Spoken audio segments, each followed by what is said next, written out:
Shalom anak-anak semua, apa kabarnya hari ini? Ibu harapkan kabar kalian semua baik-baik saja. Nah, sebelum kita belajar, jangan lupa kalian berdoa dulu terlebih dahulu. Nah, materi kita hari ini yaitu mengenai Allah memberi pertumbuhan bagi manusia. Di sini kita akan membahas beberapa pertemuan ke depan, nanti kita bahas tentang pertumbuhan yang kamu alami. Pertumbuhan kamu dari semenjak kamu lahir sampai sekarang SMA ini. Nah, akan kita bahas nanti di pertemuan berikutnya. Yang pertama atau bahagian A yaitu karunia Allah dalam pertumbuhan manusia. Saat ini kamu usianya sekitar 15 atau 16 tahun dan badanmu itu ada yang sudah bertambah besar, otot-ototnya lebih kuat, ada yang tingginya bertambah. Nah, itulah pertumbuhan yang kamu alami. Pria dan wanita atau setiap orang mengalami perkembangan dan pertumbuhan jasmani yang berbeda-beda. Jadi kamu dengan temanmu itu pertumbuhan jasmaninya berbeda-beda. Nah, di dalam Alkitab diceritakan mengenai pertumbuhan fisik beberapa tokoh Alkitab, baik itu dalam Perjanjian Baru atau Perjanjian Lama. Nah, di dalam kitab Perjanjian Lama, contohnya siapa tokoh Alkitab? Nah, yang pertama yaitu Musa. Di Alkitab diceritakan Musa itu diasuh oleh putri Firaun. Contoh berikutnya siapa? Daud. Nah, di Alkitab juga ada diceritakan tentang perkembangan Daud. Nah, di kitab Perjanjian Baru itu apa? Contohnya siapa tokoh Alkitabnya? Tuhan Yesus sendiri. Tuhan Yesus dari sejak lahir sampai Tuhan Yesus berusia 13 tahun itu ada diceritakan di dalam Alkitab.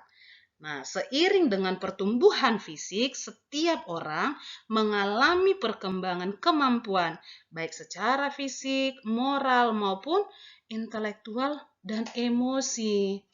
Kita juga tidak tahu detik keberapa atau detik di mana otak kita berkembang menjadi lebih cerdas. Contohnya seperti sebutir padi jatuh ke tanah dan akhirnya tumbuh menjadi padi. Demikian juga Allah memberi pertumbuhan yang sempurna kepada manusia. Karunia yang diberikan Allah untuk dialami semua orang itu memiliki cara yang berbeda. Tidak seorang pun dapat memberi pertumbuhan kepada manusia kecuali Allah sendiri. Bahagian B, arti bertumbuh dewasa. Nah, di sini kita mau bahas pengertian dari dewasa. Menurut Kamus Besar Bahasa Indonesia, dewasa adalah akil balik, bukan anak-anak lagi. Telah mencapai kematangan kelamin dan kematangan berpikir. Nah, jadi orang dewasa adalah individu yang telah menyelesaikan pertumbuhannya dan siap menerima kedudukan dalam masyarakat bersama orang dewasa lainnya. Dengan kata lain, seseorang dikatakan dewasa apabila ia dapat bertanggung jawab terhadap pekerjaannya sehari-hari. Contohnya seperti kalian. Kalian itu sudah dewasa, jadi apa yang kalian lakukan, apa tugas yang diberikan harus dikerjakan, harus diselesaikan. Nah, jadi orang dewasa itu dituntut untuk mempertanggungjawabkan semua yang dilakukannya seperti pekerjaannya. Itulah pengertian dewasa menurut Kamus Besar Bahasa Indonesia. Nah, bagaimana pengertian dewasa menurut Alkitab? Di sini Alkitab menjelaskan bahwa kedewasaan seseorang ditentukan oleh kehidupan rohaninya di hadapan Tuhan. Ada tertulis di dalam kitab 1 Korintus 3 ayat 1 sampai 4. Di situ Paulus menjelaskan kepada jemaat di Korintus bahwa meskipun mereka telah menjadi percaya, mereka belum mengalami kedewasaan secara rohani. Mereka masih hidup dalam keinginan daging dan mengutamakan kepentingan mereka sendiri. Jadi Paulus ingin menegaskan bahwa jika jemaat di Korintus masih dikuasai oleh iri hati, perselisihan, maka mereka itu adalah manusia duniawi, yang artinya mereka belum dewasa dalam Kristus. Nah, pribadi yang telah dewasa tidak akan mementingkan dirinya sendiri atau mengutamakan hal-hal duniawi. Pribadi dewasa itu adalah pribadi yang telah mengalami pembaruan oleh Kristus, sehingga hidupnya tidak lagi berpusat pada hal-hal duniawi. Jadi kalau kamu sudah dewasa di dalam Alkitab, berarti kita itu sudah harus berubah, tidak diri kita itu tidak dikuasai oleh keinginan duniawi, tetapi kita lebih condong kepada kebenaran akan firman Tuhan. Nah, itulah dia pengertian bertumbuh menjadi dewasa atau dewasa dari segi Alkitab. C. Tujuan Allah memberikan pertumbuhan. Nah, di sini kita mau bahas apa sebenarnya tujuan Allah memberikan pertumbuhan kepada kita pribadi, lepas pribadi. Nah, jadi Allah memberikan pertumbuhan itu kepada setiap makhluk hidup. Semua ciptaannya makhluk, atau dengan kata lain, semua makhluk hidup mengalami pertumbuhan.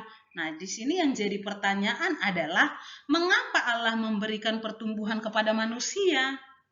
Nah, bahagian A, yaitu agar manusia mengalami segala perbuatan ajaib Allah. Jadi, ketika kamu di dalam kandungan, itu tangan Allah sendiri yang membentuk, menenun kita di dalam kandungan.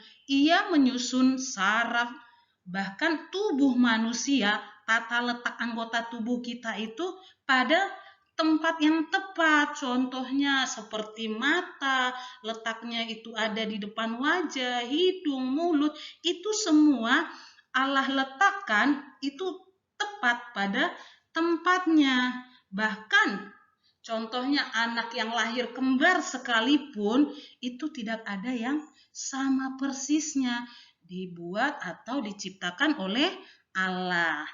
Yang bagian B, bahwa itu Allah memberikan pertumbuhan dengan tujuan agar manusia menyadari bahwa Allah sangat dekat dan mengasihi manusia, sehingga manusia itu harus hidup bergantung kepada Sang Pencipta. Jadi Allah memberikan pertumbuhan supaya kita itu bergantung kepada Sang Pencipta. Contohnya bergantung kepada Sang Pencipta seperti apa?